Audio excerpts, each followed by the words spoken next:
Billionaire's black wife exiled by racist in-laws, returns 10 years later owning their $100 million estate. They say revenge is a dish best served cold, but Nia Williams preferred hers with a side of justice and a garnish of poetic irony. 10 years ago, she'd been thrown out of Ashworth estate like yesterday's garbage, a pregnant black woman deemed unsuitable for their precious bloodline. Today, she owned every marble tile, every crystal chandelier, and every acre of the Virginia countryside that the Ashworth family had called home for generations. The black Mercedes purred through the wrought iron gates that had once barred her entry, past the fountain where she'd once dreamed of teaching her unborn child to swim. Margaret Ashworth's perfectly manicured world was about to meet the woman she'd created, successful, untouchable, and absolutely done with asking for permission to exist.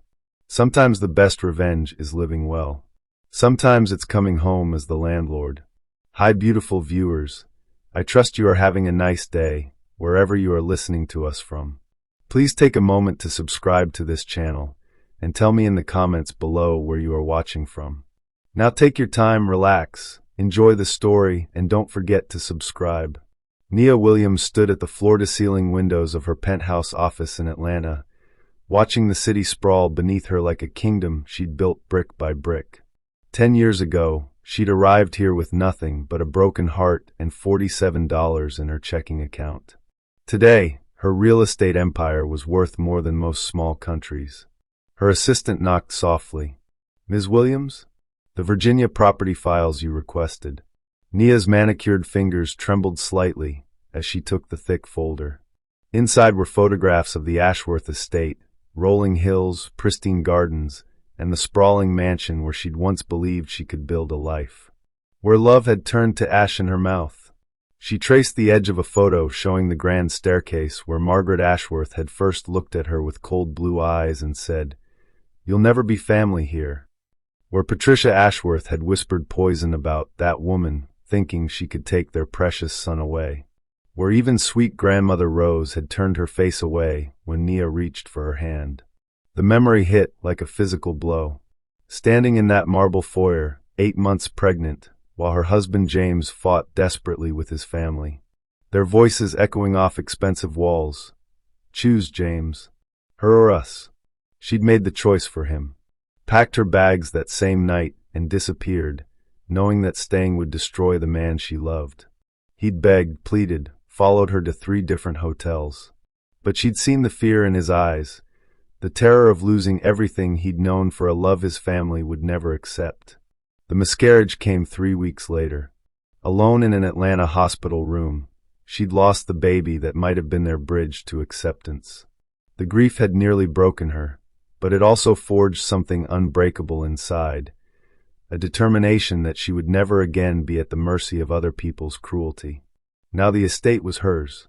Every last acre, every priceless antique, every memory. Margaret Ashworth had gambled their family fortune on bad investments and lost. The bank had quietly sold the debt to one of Nia's shell companies 6 months ago. Her phone buzzed. A text from her daughter, Zoe. "Mom, you sure about this? Coming back there?" Nia smiled, the expression not quite reaching her eyes.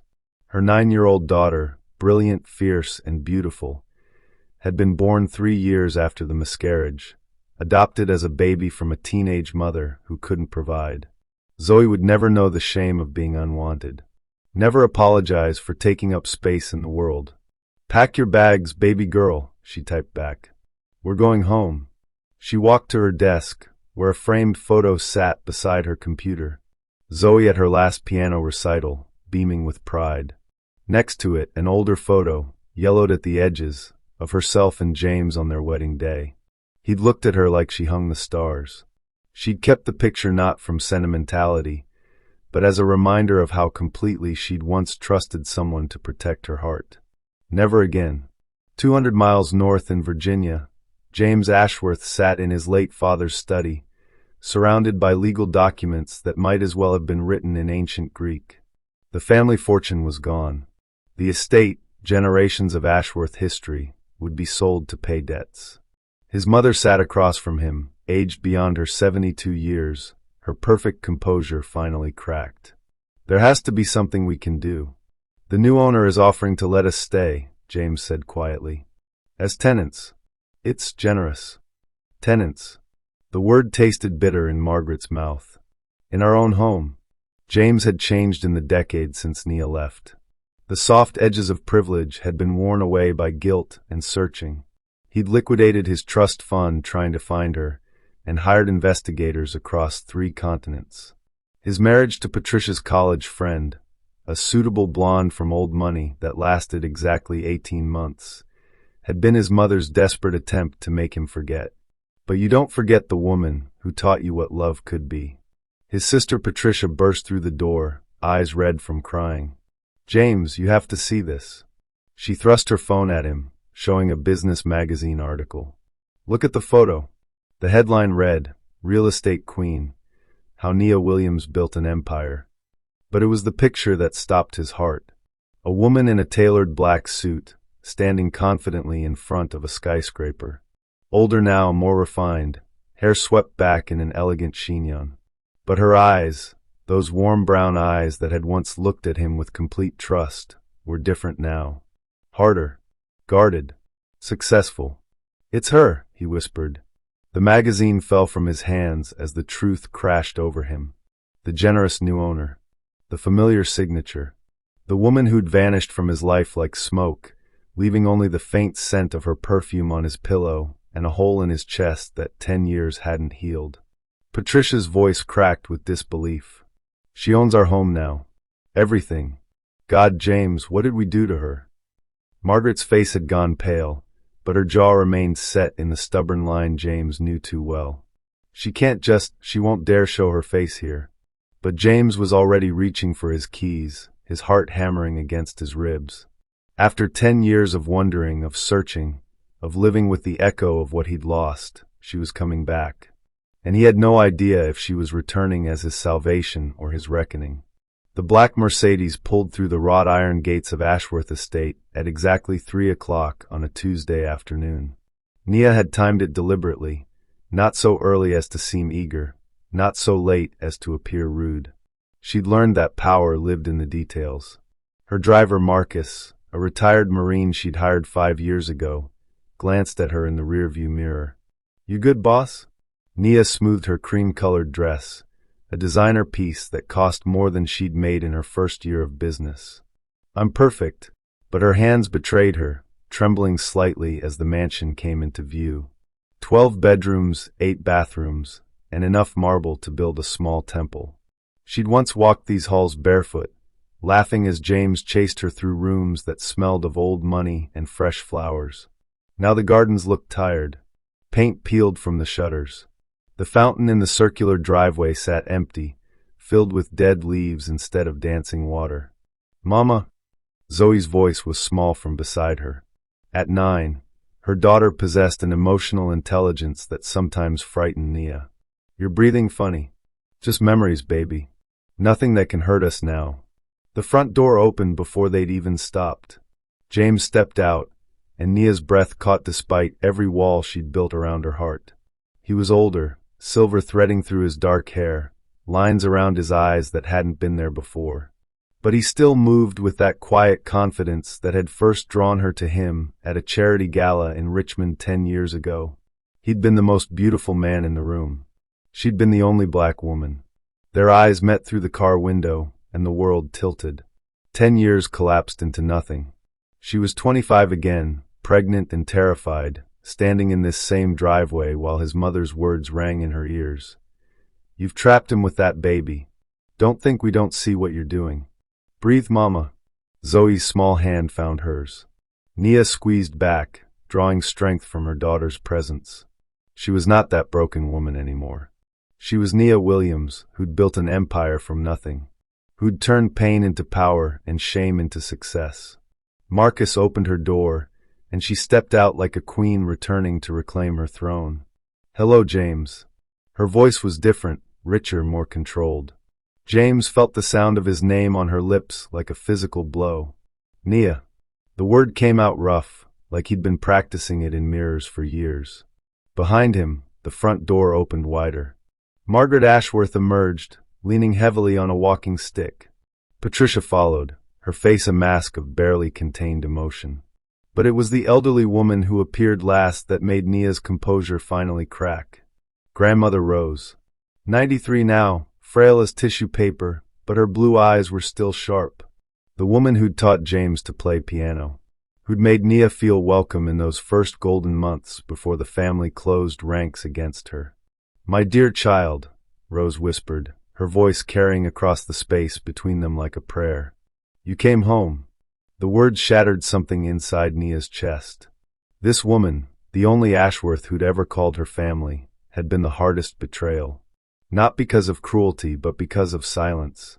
When Nia had needed an ally most, Rose had chosen loyalty to blood over loyalty to love. "I'm not a child anymore," Nia said softly, but without malice. "And this isn't my home. It's my property." The distinction landed like a slap. Margaret's face flushed red, but before she could speak, a small voice piped up from behind Nia.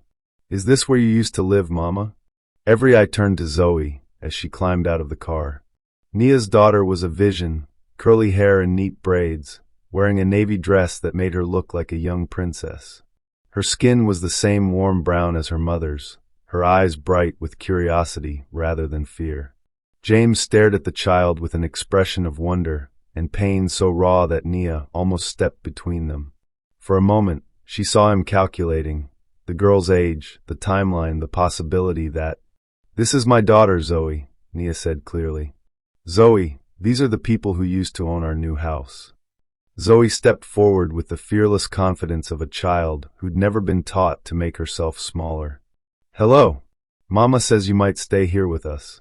Do you like the house? It's really big." Rose's eyes filled with tears. "She's beautiful, dear. Absolutely beautiful." Margaret opened her mouth, but James caught her arm in warning. Whatever poison she'd planned to spill died in her throat as she met her son's steady gaze. The silence stretched between them, heavy with history and hurt. Finally, Nia spoke. "I've arranged for you to stay in the East Wing while you transition. The papers are being finalized today. You have 30 days to decide if you want to remain as tenants or find somewhere else." "Generous of you," Patricia said, her voice tight with barely controlled anger. Nia turned to her former sister-in-law, and when she smiled, it was as sharp as winter wind. "I learned generosity from your family. Among other things." The barb hit its mark. Patricia flinched, remembering her own words from a decade ago. "Be generous, Nia. Disappear." James stepped forward, close enough that Nia could smell his cologne, the same scent that used to cling to her pillows. "We need to talk." "Do we?" Nia tilted her head, studying him like a fascinating specimen. "I think we said everything we needed to say 10 years ago. I never got to." "Mama, can we see the house now?" Zoe interrupted, tugging on Nia's dress. "I want to pick my room." Nia looked down at her daughter, then back at James. When she spoke, her voice carried the weight of a woman who'd learned to make mountains move through will alone. "Lead the way. After all, you know where everything is." As they walked toward the front door, Nia felt the past and present colliding like storm fronts. Behind her polished exterior, that broken-hearted girl still lived, still remembered what it felt like to be wanted and then cast aside. But she was not that girl anymore. She was the storm now. The grand tour of Ashworth Estate felt like walking through a museum of her own heartbreak. Nia moved through the rooms with the detached air of a real estate appraiser, noting renovations needed and mentally calculating costs, while Zoe ran ahead with the boundless energy of a child discovering a castle. "The library needs new carpeting," Nia observed, running her finger along a dusty bookshelf where she'd once spent afternoons reading to her unborn baby. "And those curtains have seen better days." James walked beside her, close enough that she could feel the heat radiating from his body, far enough that they never accidentally touched. "Nia, please. Can we just talk? Alone?" "About what?" She kept her voice businesslike, professional. "The lease terms? I have people for that. You know that's not what I mean."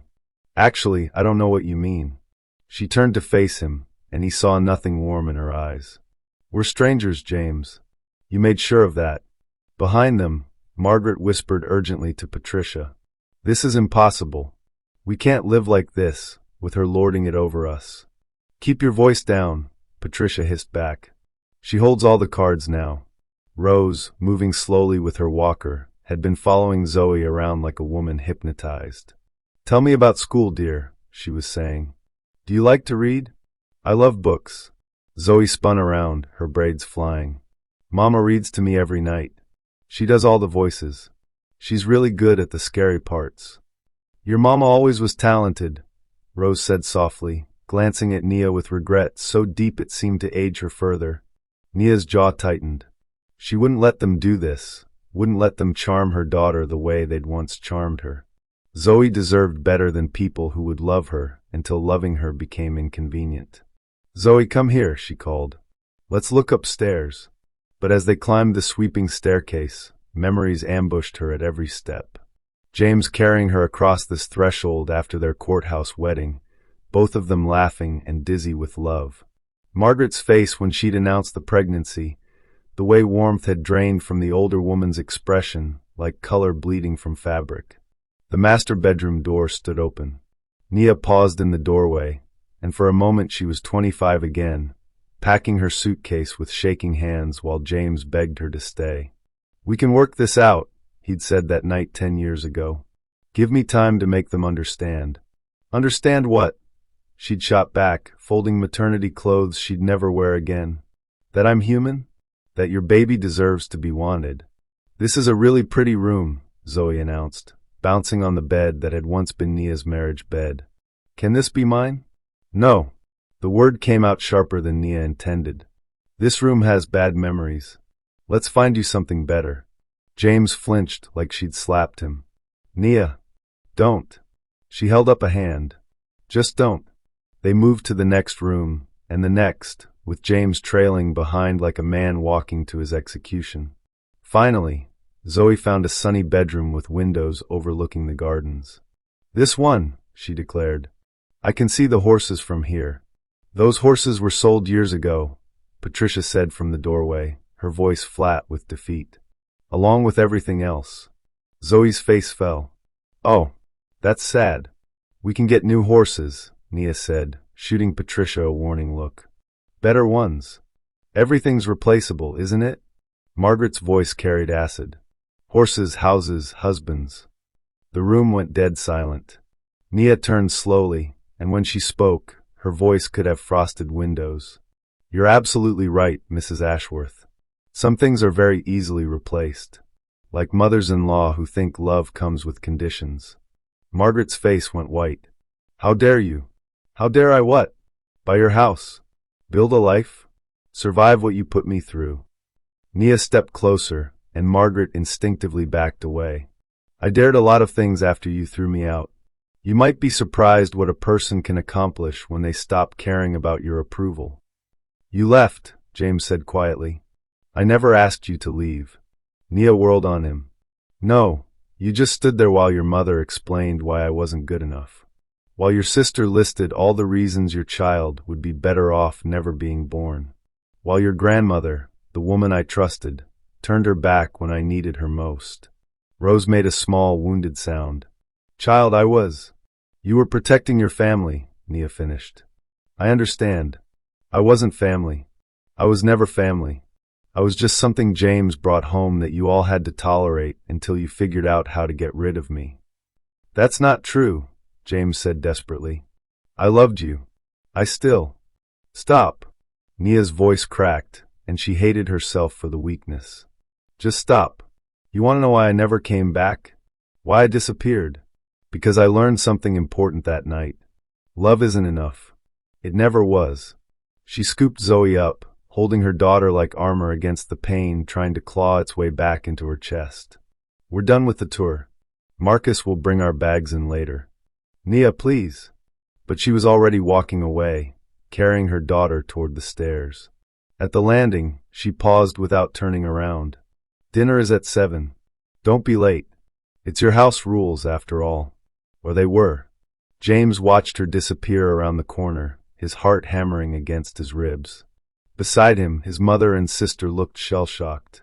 Well, Patricia whispered, I think we're in trouble. Rose was crying quietly, leaning heavily on her walker. "We destroyed her," she said to no one in particular. "That beautiful girl who just wanted to be loved. We destroyed her."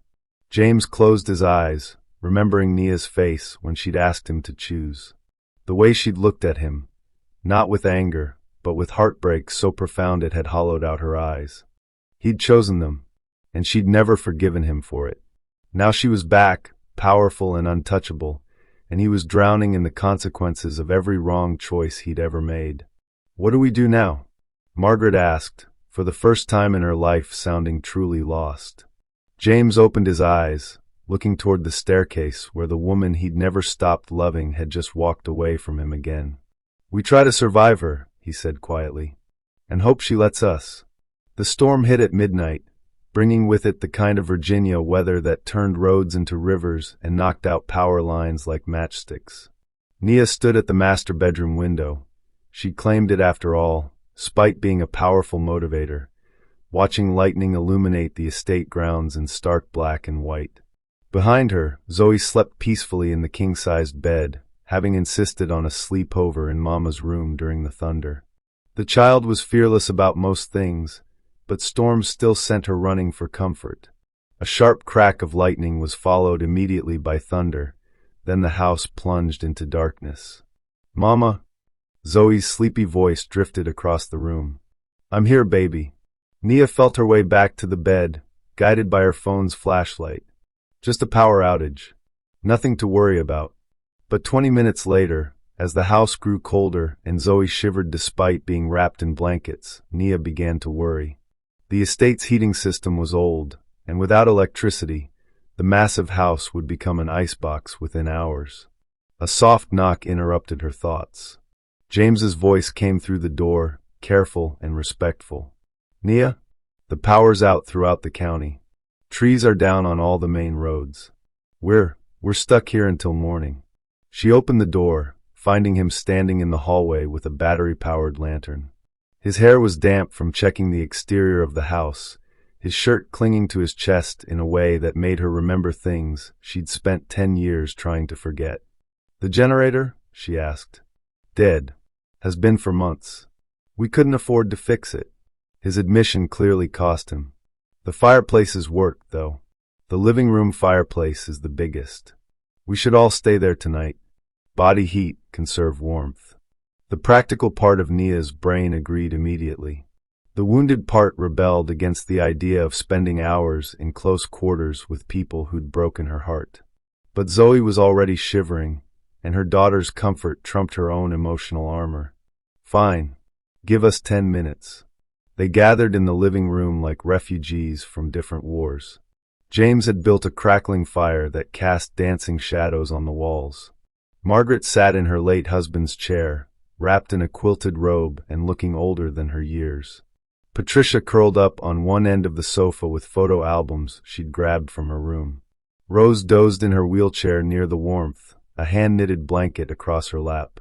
Zoe, delighted by the adventure, had claimed the spot closest to the fire and was teaching herself card tricks with a deck she'd found in the game table drawer. "Look, Mama, I made the queen disappear. Very impressive, baby." Nia settled onto the opposite end of the sofa from Patricia, as far from James as the room would allow. But geography couldn't erase history. The silence stretched between them, heavy with unspoken words and decade-old wounds. Finally, Rose stirred, her voice papery with age and regret. "Tell me about her father," she said to Nia. "Your daughter. Is he a good man?" The question hung in the air like smoke. Nia felt James's attention focus on her with laser intensity, and she chose her words carefully. "Zoe is adopted," she said simply. "Her birth mother couldn't care for her. I was ready to be someone's mother. She was ready to be loved." The admission cost her something. She'd never spoken publicly about her fertility struggles after the miscarriage, the years of treatments that went nowhere, the final acceptance that she might never carry a child to term. "She chose you," Rose said softly. "Wise child." Zoe looked up from her cards, sensing the emotional undertow in the room. "Mama says love makes families, not blood." That's why we have Marcus and Miss Beverly and Dr. Sarah. They're family too. Who's Dr. Sarah? Patricia asked, and Nia caught something sharp in her voice, jealousy maybe or hope. My therapist, Nia answered without shame. She helped me learn how to trust people again. Mostly. The words hit their targets. Margaret flinched. James's hands tightened on his coffee mug. Rose made a small sound of pain. I'm sorry, Rose whispered. Child, I'm so sorry. Don't call me that. Nia's voice was quiet but firm. I'm not your child. I never was. The fire cracked and spit, sending sparks up the chimney. Outside, the storm raged on, trapping them together in this bubble of forced intimacy. Zoe had abandoned her cards and was now studying the family photos Patricia had brought down. Is this you, Mama? She held up a wedding picture, Nia and James on the courthouse steps, both young and blazing with happiness. Nia's breath caught. She'd thought all evidence of their marriage had been destroyed long ago. Where did you find that? Patricia's voice was small. I kept it. I don't know why. Maybe because you looked so happy. Both of you. In the photo, James's arms were wrapped around Nia from behind, his face buried in her neck while she laughed at something he'd whispered. They looked like people who believed love could conquer anything. You were beautiful together, Margaret said unexpectedly. Her voice was thick with something that might have been tears. I was afraid. Of what? Nia asked. Of losing him. Of change. Of admitting that maybe I was wrong about what he needed. Margaret's composure cracked, years of regret spilling out. You made him so happy. Happier than I'd ever seen him. And I couldn't stand it, because it meant I didn't know my own son at all. The confession hung between them like an offering. James stared at his mother with something approaching shock. So you decided to destroy it, Nia said. Not accusingly, just stating facts. I thought if you left, things would go back to normal. That he'd find someone more suitable. That the family would stay intact. Margaret's laugh was bitter. Instead, I lost everything. The business, the house, and worst of all, I lost my son. He's been a stranger for 10 years because of what I did to you.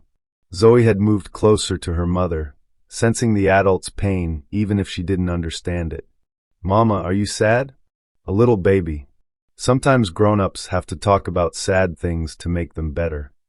Like when I was scared of the dark and Dr. Sarah taught me to name my fears? Exactly like that. James had been quiet through the exchange, but now he spoke. What would you have named them? Your fears back then? Nia looked at him across the firelit room, this man who'd once been her whole world. Abandonment. Worthlessness. The fear that love was just another word for convenience. And now, she was quiet for so long he thought she wouldn't answer. Finally, now I'm afraid that I've become too strong to let anyone close enough to hurt me again. Even people who might deserve the chance. The admission hung in the air between them, fragile as spun glass. Outside, the storm began to quiet, but inside, something else was stirring. The possibility that some wounds, given enough time and truth, might finally begin to heal. James moved to add another log to the fire, and when he passed Nia's chair, their hands brushed as she reached for her water glass. The contact lasted less than a second, but it sent electricity through both of them that had nothing to do with the storm outside. They were trapped here together, in this house full of ghosts and memories, with nowhere to run and nowhere to hide. For the first time in 10 years, running wasn't an option. Dawn broke gray and quiet over Ashworth Estate. The storm had passed, leaving behind fallen branches and puddles that reflected the pale morning sky. Nia woke to find Zoe still curled against her side, and the fire reduced to glowing embers. Across the room, James was awake too, sitting in his father's old chair and watching her with an expression she couldn't read. The others were still sleeping, Margaret snoring softly on the sofa, Patricia curled up in a nest of blankets on the floor, Rose breathing peacefully in her wheelchair. How long have you been awake? Nia whispered. A while. His voice was rough with sleep and something deeper.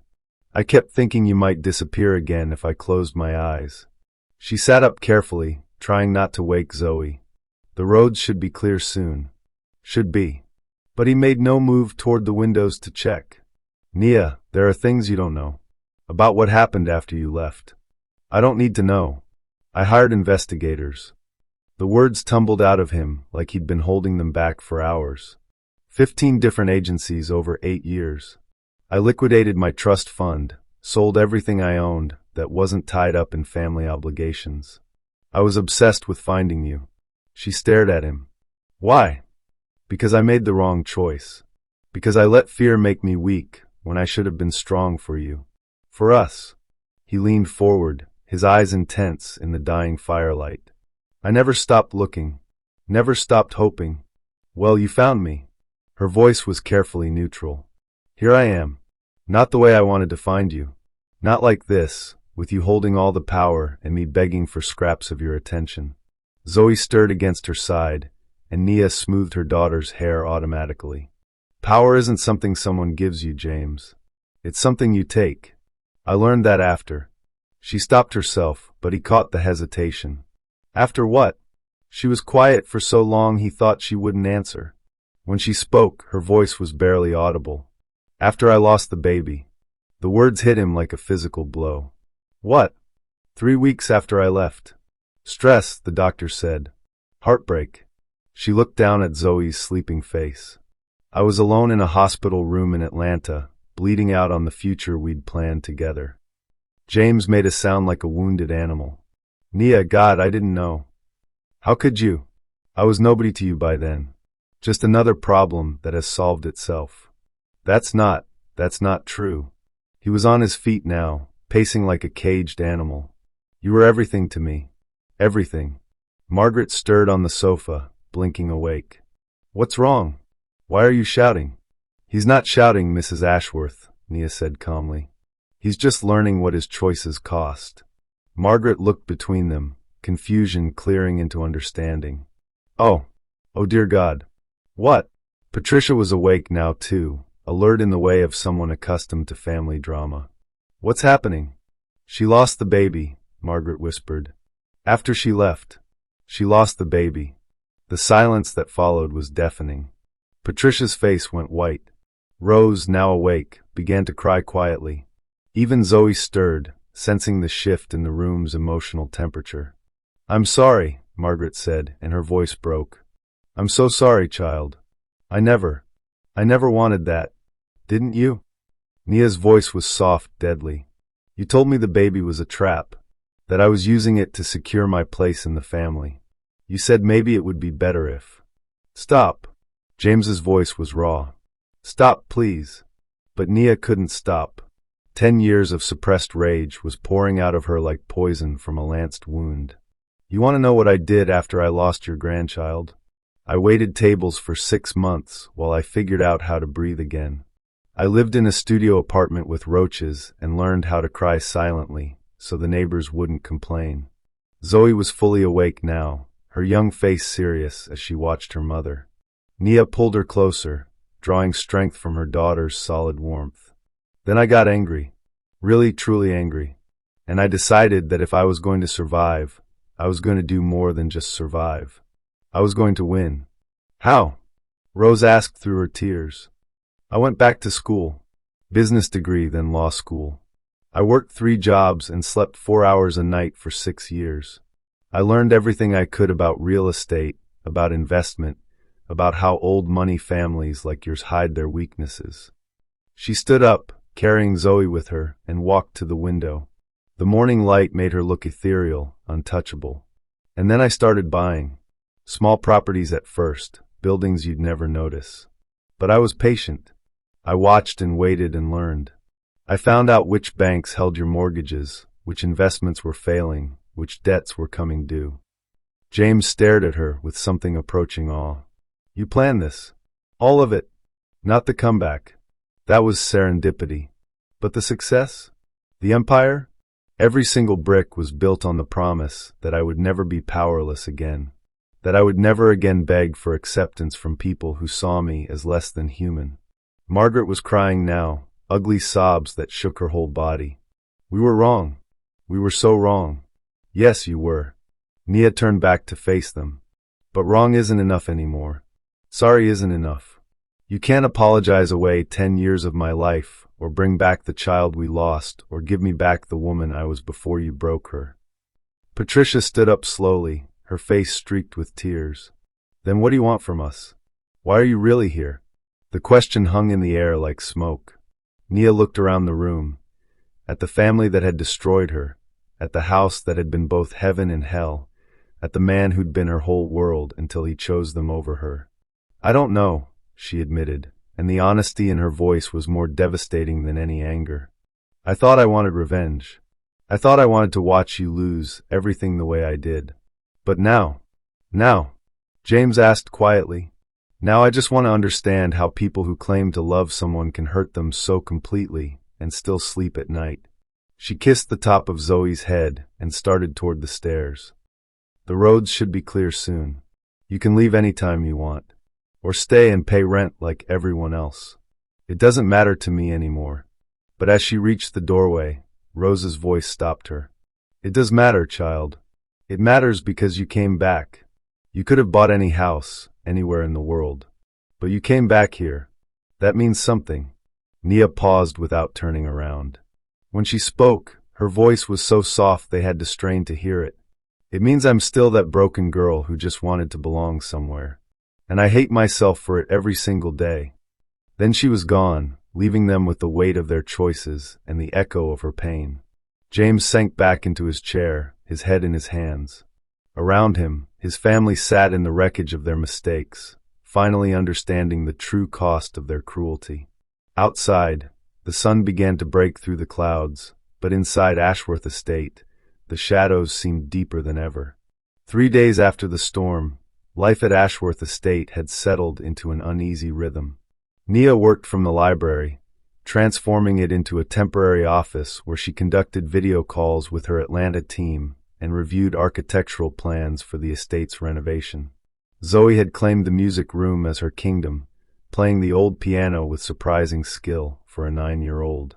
It was the music that drew them together. James found himself standing outside the music room each morning, listening to his daughter, God, how naturally that word came now, play pieces he'd learned at the same age. When she struggled with a particularly difficult passage from Chopin, he finally knocked. "Come in," Zoe called, not looking up from the keys. "You're playing that beautifully," he said, hovering near the doorway. "But if you adjust your fingering on the left hand." She looked up with interest rather than suspicion. "Show me." It was the beginning of something fragile and precious. James sat beside her on the piano bench, careful not to touch, and demonstrated the technique. Zoe absorbed the lesson with fierce concentration, then played the passage again, perfectly this time. "Better," she exclaimed, beaming at him. "How did you know that?" "I learned to play on this same piano when I was about your age." "Really?" "Mama said someone in the family played, but she wasn't sure who." Zoe studied his face with the directness that only children possess. "Are you the one who made my mama sad?" The question hit him like a punch to the chest. "Yes," he said simply. "I am. She doesn't like to talk about sad things. But Dr. Sarah says talking helps the hurt shrink." Zoe turned back to the piano, picking out a simple melody. "Do you want your hurt to shrink?" "More than anything." "Then you should probably talk to my mama. But maybe after lunch. She's nicer after she eats." Despite everything, James found himself smiling. "Good advice." From the doorway, Nia watched the exchange with a heart that felt like it was tearing in half. Seeing James with Zoe, patient, gentle, completely enchanted, was like looking at a future that might have been. The daughter he'd never known they'd lost might have sat on this same bench, learned from these same hands. She was about to retreat when Zoe spotted her. "Mama, come listen. James is teaching me the pretty sad song. It's called Clair de Lune," James said softly, not looking at Nia. "Debussy. We used to dance to that," Nia said before she could stop herself. The words hung between them, heavy with memory. James's hands stilled on the keys. "Play it," she said quietly. "Please. I want to hear it." He began the piece, and the familiar melody filled the room like moonlight. Zoe listened with rapt attention, but Nia was transported back 10 years to their tiny apartment, dancing barefoot on hardwood floors while rain tapped against the windows. She'd been 6 months pregnant then, glowing with happiness and hope. "That's the most beautiful thing I've ever heard," Zoe whispered when the last note faded. "Your mama used to hum it," James said, risk and vulnerability in his voice. "When she was happy." "I still do," Nia admitted. "Sometimes. When I think no one's listening." Later that afternoon, Nia found Rose in the garden, sitting in her wheelchair among the overgrown flower beds. The old woman was holding a faded photograph. "May I?" Nia gestured to the stone bench nearby. Rose nodded, patting the space beside her. "I was looking at pictures of the garden in its prime. Your wedding reception was here, do you remember?" How could she forget? String lights in the trees, her grandmother's dress altered to fit her growing belly, and James's eyes never leaving her face as they danced their first dance as husband and wife. "I remember you giving me your mother's pearl necklace," Nia said softly. "You said every Ashworth bride wore it. And I took it back." Rose's voice cracked with shame. "3 days before you left. I thought if I could erase the evidence of your place in this family, maybe it would be easier for everyone to forget. But I wasn't forgetting, was I? I was carrying your great-grandchild." Rose began to cry, silent tears that carved channels down her weathered cheeks. "That baby would have been my legacy, my blood, my future. And I threw it away because I was afraid of what the neighbors would say. What a foolish, frightened old woman I was." Nia found herself reaching for Rose's hand, the gesture automatic despite years of buried hurt. "You weren't the only one who was frightened. But I was supposed to be wise. Supposed to know that love comes in all colors, all shapes. I failed you, child. Failed that precious baby. Failed my own grandson by teaching him that family loyalty meant choosing sides instead of expanding hearts." They sat in silence for a moment, surrounded by the ghosts of roses that had once bloomed here. Finally, Rose spoke again. "Tell me about her. Your daughter. Not just the surface things. Tell me about her heart." And somehow, in that overgrown garden, Nia found herself talking. About Zoe's adoption, about the 3-year-old who'd looked at her with solemn eyes and said, "Are you my forever mama?" About piano lessons and bedtime stories, and the way Zoe made friends with every stray animal she encountered. "She sounds like James at that age," Rose said with a watery smile. "Fierce and gentle all at once. You chose well." "She chose me," Nia corrected. "I was just lucky enough to be chosen back." That evening, Margaret made dinner, a simple pasta dish that reminded Nia of her own grandmother's cooking. They ate together in the dining room, the first family meal the house had seen in years. "This is good," Zoe announced, twirling spaghetti around her fork with more enthusiasm than skill. "Better than the fancy restaurant food we usually eat." "Your mama doesn't cook?" Patricia asked, and there was genuine curiosity in her voice rather than judgment. "Mama's too busy being important," Zoe said matter-of-factly. "But she makes really good grilled cheese. And she reads all the voices in stories. She does a great dragon voice." "I'd like to hear that," James said quietly. "Maybe tonight," Nia said, surprising herself. "If Zoe wants a story before bed." As if summoned by the mention of bedtime, Zoe yawned widely. "I'm getting sleepy. Will you read to me, Mama? In the big library? I want everyone to hear the dragon story." And so it was that an hour later, they all gathered in the library. Zoe curled up in Nia's lap while James built a fire and the others settled into comfortable chairs. Nia opened a well-worn copy of The Reluctant Dragon and began to read. She did indeed do excellent voices, a pompous St. George, a philosophical dragon, and a boy caught between two worlds who wanted everyone to be friends. As she read, her voice grew softer, more relaxed, until she sounded like the woman James remembered falling in love with. When Zoe fell asleep against her mother's chest, no one wanted to break the spell. Margaret was knitting quietly in her chair. Patricia had closed her eyes, a peaceful expression on her face. Rose dozed in her wheelchair, a slight smile on her lips.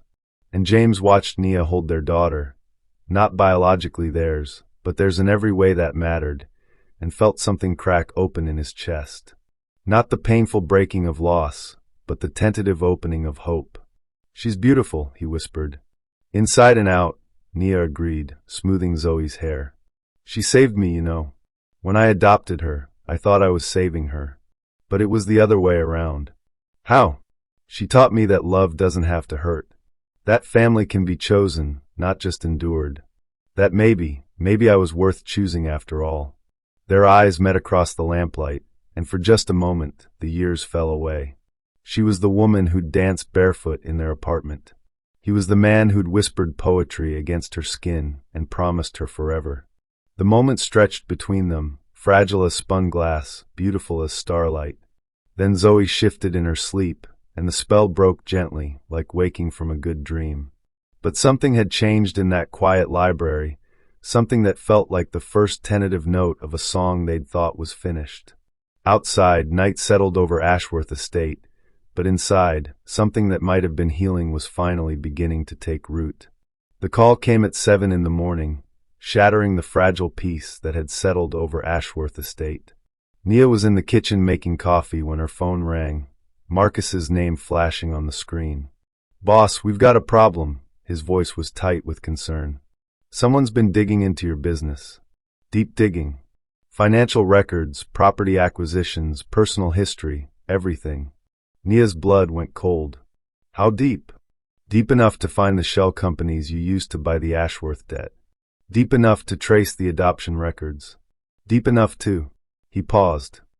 "They know about the miscarriage, Nia. They know everything." The coffee mug slipped from her hands, shattering against the kitchen floor. The sound brought James running from the dining room, concern etched on his face. "What's wrong?" he asked, but she held up a hand for silence. "Who's asking?" she demanded into the phone. "That's where it gets ugly. It's not a reporter or a competitor. It's a private investigator working for someone with serious money. Someone who wants you gone, boss. The kind of gone that doesn't come back." Nia closed her eyes, feeling the walls she'd built around her new life beginning to crumble. "How long do we have?" "Maybe hours. Maybe less. They're preparing something big, and they want maximum damage. Boss, you need to get somewhere safe. You and the kid." She hung up and turned to find the entire family staring at her from the doorway. Zoe was clinging to Rose's wheelchair, her young face tight with worry. "Mama, what's wrong?" Before Nia could answer, her phone buzzed with a text from an unknown number. The message was simple and devastating. "Check your email. You have 30 minutes to decide." With shaking hands, she opened her email app. The message that waited made her legs go weak. Ms. Williams, your impressive rise from welfare recipient to real estate mogul makes for compelling reading. Particularly the parts about forged documents, tax evasion, and the mysterious circumstances surrounding your daughter's adoption. The Ashworth family has suffered enough humiliation. Leave Virginia immediately and never return, or tomorrow's headlines will destroy everything you've built. Your choice. We know about Atlanta General Hospital, March 15th, 2015. We know what you did to get the money for your first property deal. We know how you really got custody of that child. 30 minutes, asterisk. The phone clattered from her nerveless fingers.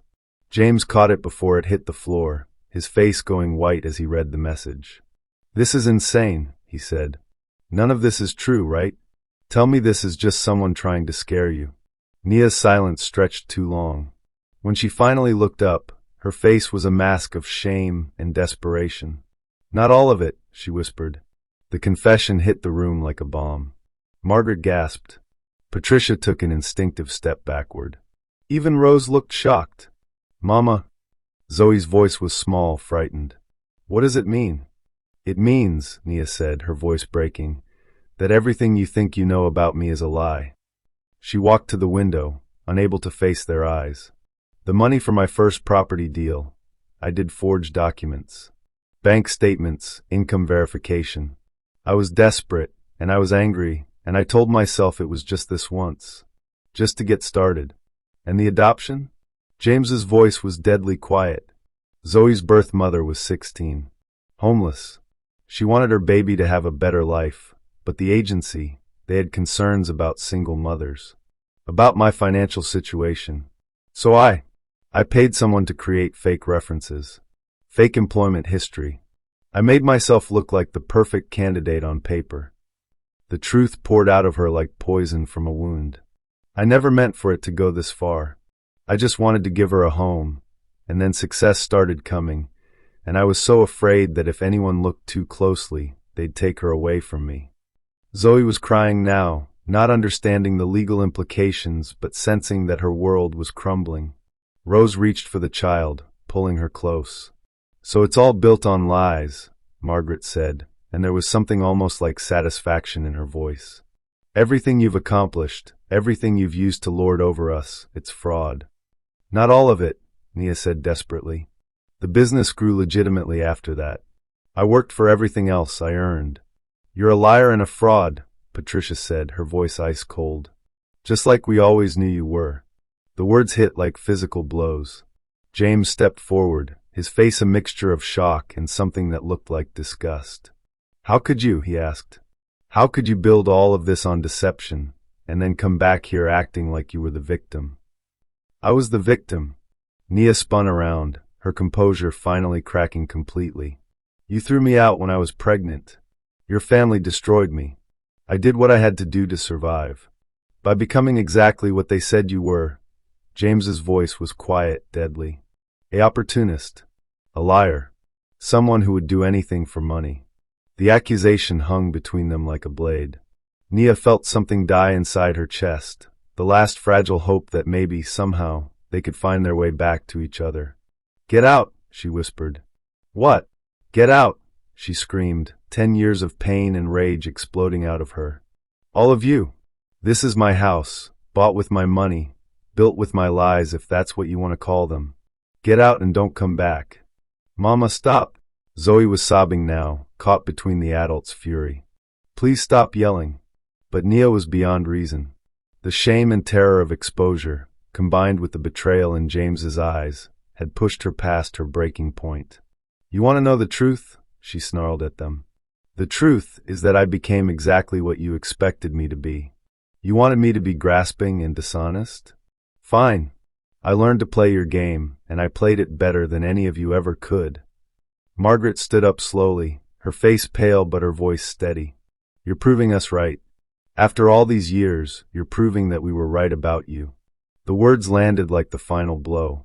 Nia staggered backward, hitting the window. Outside, she could see news vans pulling up the driveway. Her 30 minutes were up. "They're here," she said numbly. "The reporters are here." James looked out the window, his face grim. "Nia, we need to figure out how to handle this." "We?" She laughed, the sound sharp as breaking glass. "There is no we. There never was. You made that clear 10 years ago, and you made it clear again 5 minutes ago." She walked to the stairs, her movements mechanical. "Pack your things. All of you. I want you gone before the reporters start asking questions about why the family that threw me out is living in my house." "Mama, no." Zoe broke free from Rose's arms and ran to her mother. "Don't make them leave. I like it here. I like the piano and the stories and—" "It's not real, baby," Nia said, her voice hollow. "None of it was ever real." She picked up her daughter and started up the stairs, not looking back at the people she'd foolishly started to think of as family again. Behind her, James stood frozen in the wreckage of trust and hope, watching the woman he'd never stopped loving disappear once more, this time maybe forever. Outside, car doors slammed and voices shouted questions, but inside Ashworth Estate, there was only the sound of hearts breaking all over again. The cycle was complete. Love had turned to betrayal, hope to despair, and dreams to ash. Some wounds, it seemed, were too deep to heal. 3 hours after the reporters left, Ashworth Estate felt like a tomb. The family had scattered to their rooms to pack, their footsteps echoing hollowly through halls that had briefly felt like home again. Nia sat in the master bedroom, staring at legal documents that could save her empire or destroy it completely. Her lawyer had been blunt. Fight the allegations and risk everything coming out in court, including details that could affect Zoe's custody. Or we can negotiate a quiet settlement that keeps your daughter safe but costs you millions. The choice should have been simple. Zoe mattered more than money, more than pride, more than revenge. But sitting in this room where she'd once planned a future with James, surrounded by the ashes of dreams she'd thought were buried, Nia felt something breaking apart inside her chest. A soft knock interrupted her thoughts. "Come in." Rose entered slowly, her walker tapping against the hardwood floor. At 93, she moved like a woman carrying the weight of decades, but her eyes were sharp as ever. "Packed already?" Nia asked without looking up. "No." Rose settled into the chair by the window, the same chair Nia had sat in 10 years ago, while packing her suitcase with shaking hands. "I'm not leaving. Rose, I can't protect you from what's coming. The reporters will be back. There will be investigations, court proceedings. Child, I'm 93 years old, and I've seen this family make enough mistakes to last 3 lifetimes. I'm not making another one." Nia finally looked up, seeing something in the old woman's face that made her breath catch. "What are you saying?" "I'm saying that 30 years ago, I watched my daughter-in-law Mary, James's mother, struggle with the same fears that consumed Margaret. Fear of change, fear of outsiders, fear of losing control. Mary died young, you know. Stress, the doctors said. The pressure of maintaining the family image." Rose's voice grew softer, more distant. "Margaret stepped into that role and inherited all those fears. She became everything she thought a matriarch should be. Protective, controlling, afraid. And I let her, because it was easier than fighting. Why are you telling me this? Because 48 hours ago, I watched my great-granddaughter play piano with her father. I watched a broken family begin to heal around a little girl who calls you mama, but looks at James like he hung the moon. And I realized something."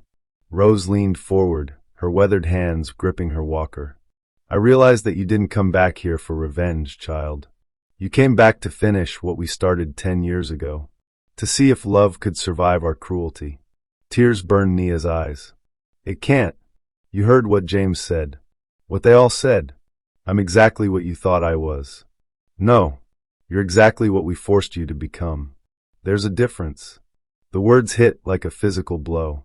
Nia doubled over, a sob tearing from her throat. "I forged documents, Rose. I lied to get my daughter. I built everything on deception." "You built everything on love," Rose corrected firmly. "Love for a child who needed a mother. Love for yourself when no one else would love you. Love for the dream of becoming someone who could never be thrown away again. That doesn't make it right." "No, but it makes it human." Rose reached for Nia's hand. "Do you know what I did when I was young? When the banks wouldn't give my husband a loan because we weren't the right kind of family?" Nia shook her head. "I used my maiden name, a name with better social standing, to secure funding for this estate. I lied about our background, our connections, our worth. The Ashworth fortune was built on the same kind of deception you used to survive." Rose's smile was sad but knowing. "The difference is that I had the luxury of a world that was willing to overlook my lies. You didn't." The confession settled between them like a bridge across decades of pain.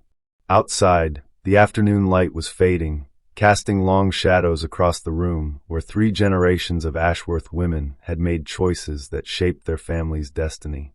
"What do I do now?" Nia whispered. "You choose," Rose said simply. "You can run again, take your daughter and disappear into the life you've built.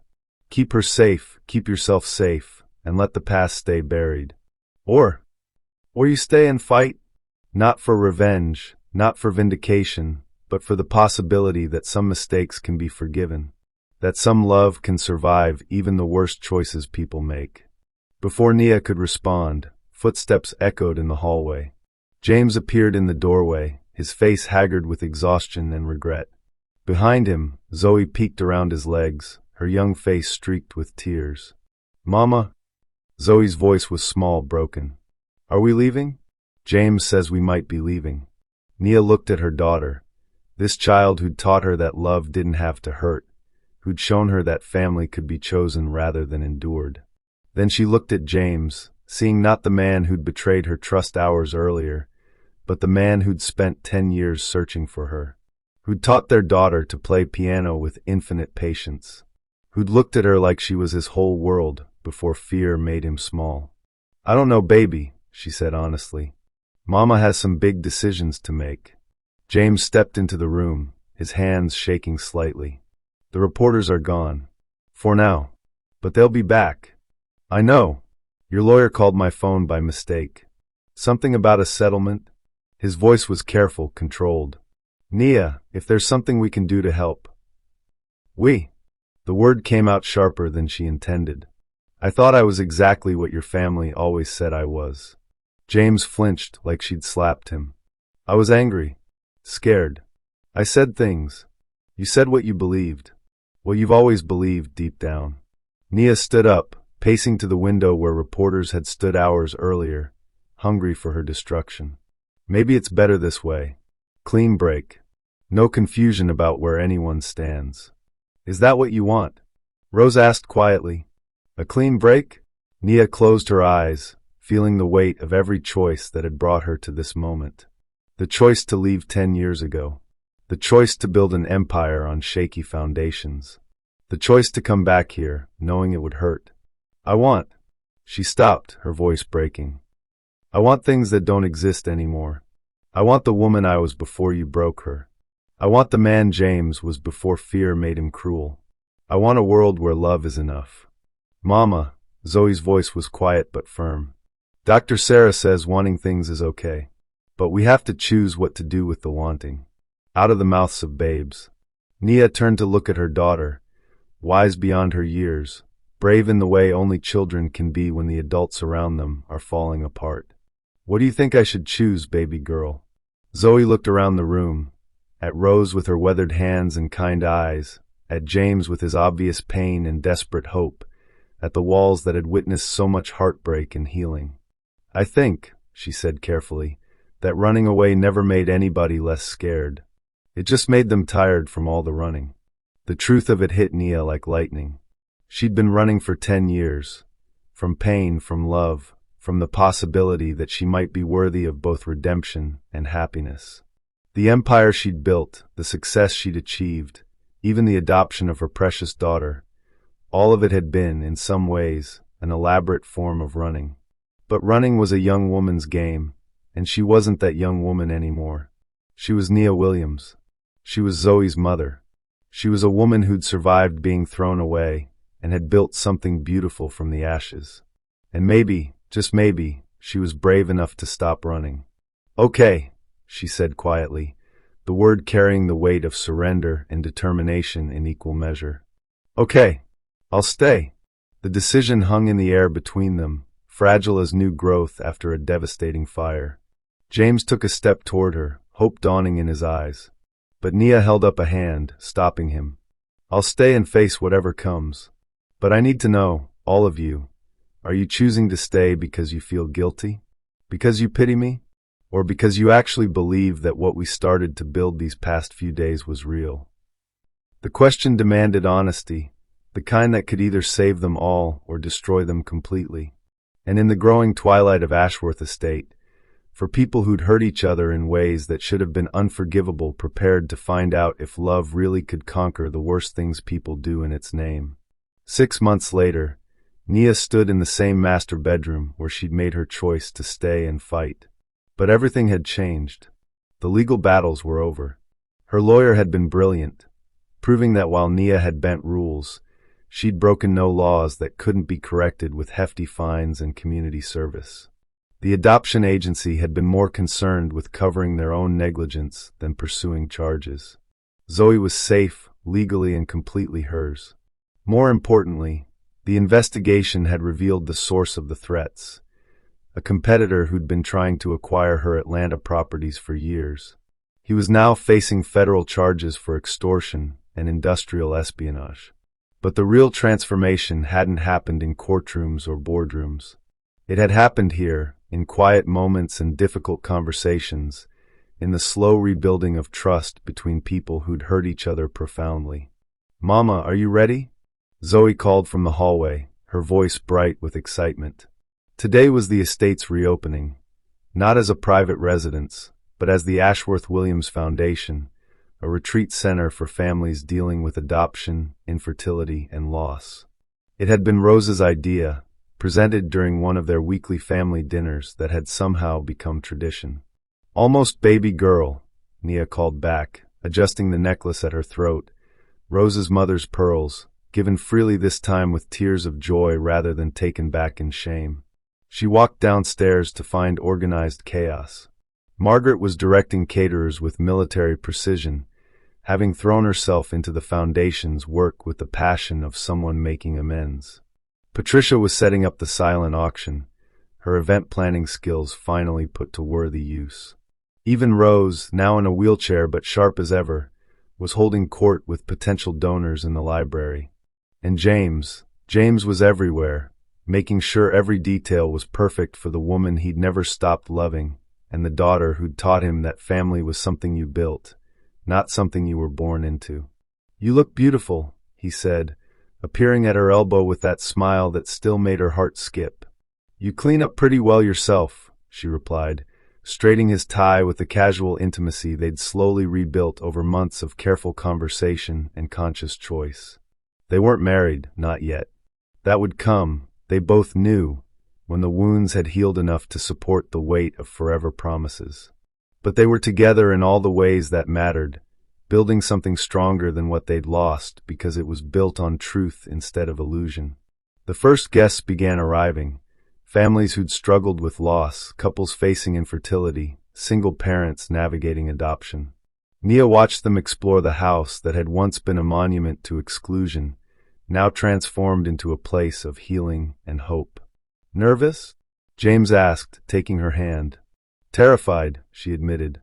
"What if this doesn't work? What if we can't actually help people? Then we'll learn and try again.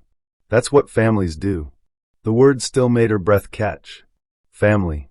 Not the biological accident of birth, but the chosen commitment of people who decided to love each other through everything. Mistakes, betrayals, forgiveness, and all. "Ladies and gentlemen," Rose's voice carried across the crowded main hall, stronger than it had been in years. "Welcome to Ashworth Estate." A hush fell over the gathered crowd. Rose sat in her wheelchair at the foot of the grand staircase where so much pain had been inflicted and healed, looking like the matriarch she'd always been meant to be. "This house has seen its share of mistakes," she continued, her voice carrying clearly. "Families torn apart by fear, love destroyed by pride, children lost to prejudice and stubbornness. But it has also seen redemption." Her eyes found Nia in the crowd, warm with a love that had taken too long to find its voice. It has seen a young woman rise from ashes to build an empire. It has seen a man learn that true strength means choosing love over fear. It has seen a little girl teach a broken family how to heal. Applause filled the room, but Rose held up a hand for silence. The Ashworth Williams Foundation exists because we believe that no family should suffer alone what we suffered in ignorance. That love should expand hearts, not harden them. That children, biological, adopted, chosen, deserve to grow up knowing they are wanted, valued, and celebrated exactly as they are. More applause, warmer now, filled with emotion. Nia felt tears sliding down her cheeks as she looked around the room, at Margaret wiping her eyes, at Patricia beaming with pride, at James holding Zoe, who was clapping enthusiastically. But mostly, Rose finished, her voice soft with joy, this foundation exists because a little girl named Zoe taught us that sometimes the best families are the ones we choose. And sometimes, if we're very lucky, the people we choose us back. The applause was thunderous now. Nia found herself surrounded by hugs, from friends, from strangers, from the family that had thrown her away and then fought to earn her back. Later, when the last guests had gone and the dishes were cleared, they gathered in the library where so many crucial conversations had taken place. Zoe was asleep in James's lap, exhausted from excitement.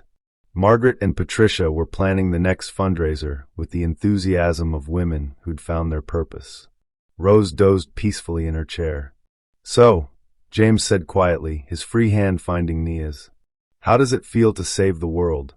"Like the beginning of something," she replied, leaning against his shoulder. "Like maybe we figured out how to turn all that pain into something beautiful." Speaking of beautiful things, James shifted carefully, trying not to wake Zoe. "I have something for you." He pulled a small velvet box from his pocket, and Nia's breath caught. Not a ring, they weren't ready for that yet, but something even more precious. Inside the box was a key, old and ornate. The original key to the estate, he explained. From when it was first built. My great-great-grandfather had it made for his bride. Rose found it in her jewelry box and thought, well, she thought it should belong to the woman who really owns this place now. Nia took the key with shaking hands. It was heavy, substantial, carved with intricate details that spoke of craftsmanship and care. James, I can't. You already have, he said simply. You own every brick, every memory, every possibility this place holds. This just makes it official. She looked around the library, at the books that had comforted her during the long nights of legal battles, at the fireplace where they'd shared stories and slowly rebuilt trust, at the family she'd thought was lost forever. What happens now? She asked. Now we keep building, Margaret said from across the room, her voice warm with a love that had taken decades to find its courage. We keep choosing each other, even when it's hard. Especially when it's hard. Patricia nodded, tears in her eyes. We keep making mistakes and forgiving them. We keep learning how to be the family we should have been all along. Rose stirred in her chair, her voice drowsy but content. We keep loving that precious child and all the children who will come through these doors. We keep proving that love doesn't have conditions, it just has choices. Zoe murmured in her sleep, unconsciously reaching for both her parents. James and Nia each took one of her small hands, and the gesture felt like a promise, a prayer, a new beginning. Outside, night settled over Ashworth Estate, but inside, the lights blazed warm and welcoming. The house that had once stood as a monument to exclusion now opened its doors to anyone who needed healing, hope, or simply the reminder that they were not alone in their struggles. I love you, James said quietly, the words carrying the weight of 10 years of regret and infinite hope for the future. I love you too, Nia replied, meaning it in ways she hadn't thought possible when love meant something that could be taken away. I love all of you, Zoe mumbled from her sleep, making the adults laugh through their tears. And in that library, surrounded by the family she'd lost and found and chosen all over again, Nia Williams finally understood what she'd been building all along. Not an empire of brick and mortar, but a foundation of love strong enough to support whatever came next. The key felt warm in her palm, not just a symbol of ownership, but of belonging, of home, of a love that had survived the worst things people could do to each other and emerged not just intact, but stronger. Some stories end with happily ever after, but the best stories, the ones that matter, end with happily ever after, and then they kept choosing each other every single day. This was one of those stories. What would happen if we all chose love over fear, forgiveness over resentment, and building bridges over burning them? Sometimes the greatest victory isn't defeating our enemies, it's turning them into family.